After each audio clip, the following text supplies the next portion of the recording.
Snakes and Ladders, the world's most spiritual game?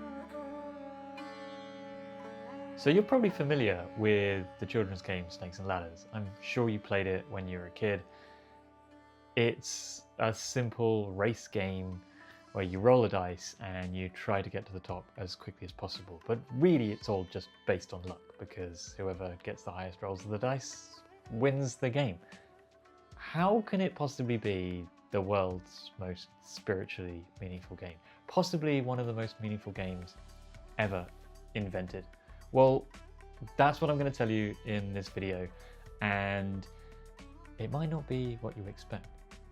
So if you grew up in America, you probably know the game Snakes and Ladders as Chutes and Ladders. And Chutes and Ladders makes a lot of sense for a simple children's game because it reflects a children's playground in the park where you might climb up a ladder onto a climbing frame and then slide down a chute or a slide to get back down to the bottom again. And so when you look at the game, it kind of just makes perfect sense from a cultural context. But if you look at the European version of Snakes and Ladders, it seems a little more strange. Like, why are we sliding down snakes and not sliding down slides? That's the bit that seems a bit weird. However, if you look to Eastern culture, the snake is seen as a symbol of wisdom, and there's much more cultural symbolism of the snake there. And that's where we find the real meaning of the game. And that's what we're going to dig into today. So I discovered this in a museum in India where I walked into this room and there was this beautiful artwork on a wall that really mesmerized me. And I looked at it and I just said, is that Snakes and Ladders? This ancient tapestry that seemed to have the snakes and the ladders marked on it, but yet was nothing like Snakes and Ladders as the children's game that I knew it. And this mesmerized me and fascinated me, and I needed to find out more. And it turns out that this is the ancient game of Gyan Chaupar, meaning the game of wisdom or the game of self-knowledge. You might even say the game of gnosis. And it also had many other names in ancient India, including Leela, Gyan Moksha Patam, and others. And it was played by people in communities of all different faiths, from Hindu to Sufi to Jain. And they all had their own versions of this. There was a sort of standard format for the game, but no standard design. Everybody had their own version that was representative of the beliefs and traditions and culture of the community in which they lived. And so the question is, like, how is this any more spiritual and meaningful than the children's game that we know today? Like, okay, snakes might make more sense in an Indian context, but where's the real meaning in this? And the answer is that the snakes and the ladders are karmic symbols. So when you do something good in life, you get elevated, you climb up, you progress in life. But when you do something bad, when you do something negative, when you fall short, the snake of wisdom pulls you back down so that you can go through the lessons again that you need to learn on your evolution, your progression through life. And so when you look at a traditional Gyan Chaupar or Moksha Patam or Leela board, what you find is that not only is the board much bigger, with sometimes 72 squares, as many as 300 squares on the biggest, every single square is marked with an aspect of life. So that aspect of life might be something like ego or desire or generosity or compassion or anger or patience. And the point of the game is not to race to the top like in the children's game Snakes and Ladders or Chutes and Ladders. It's not a race game, quite the opposite. It's a game of reflection.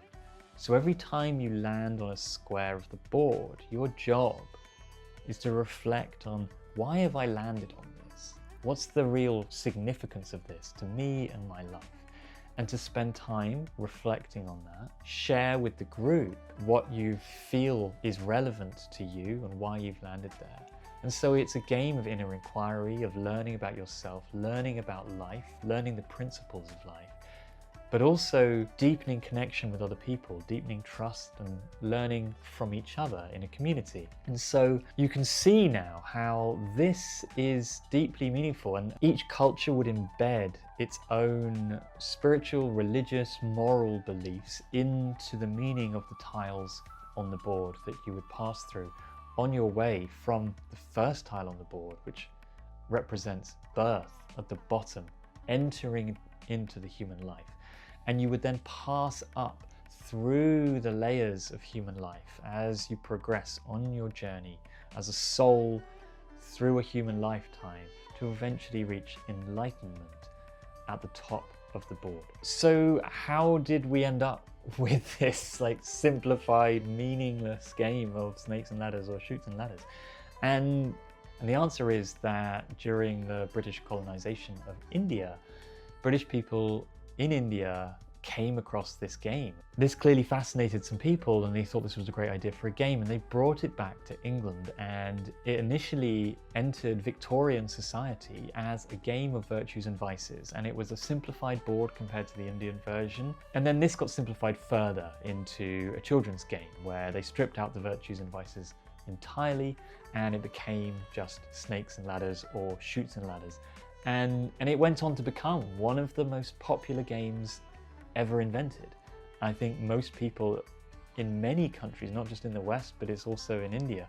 Even in India today, most people are familiar with snakes and ladders as the children's game and have never even heard of the traditional version that came from the very same part of the world. So it's sort of symbolic in a way of the culture of the time, that when the British went, when they colonized India and they found this, and you had the Industrial Revolution and sort of the emergence of modern industrial society, that they would then take this ancient, deeply meaningful game and turn it into a commercial product with the wisdom, the spirituality, and the deep meaning, and the deep human connection, and the deep inner reflection removed from it. It's just a fun game to make money. So when I stumbled upon this with my wife in a museum in India, I was mesmerized by it. Like I said, I was like, I need to play this game. I need to understand what this board means. This was the beginning of a period of my life where I ended up spending hundreds of hours researching the game. And what I realized was that in order to really play this game, in order to really benefit from this game, I needed to design a new version that was relevant to my life now, because every community, like I said, had their own version of the board that had their own culture deeply embedded into it. So me playing like an ancient Jain version of the game or an ancient Sufi version of the game might be super interesting and there'd be a huge amount to learn, but it wouldn't actually be truly in the spirit of the original culture of the game.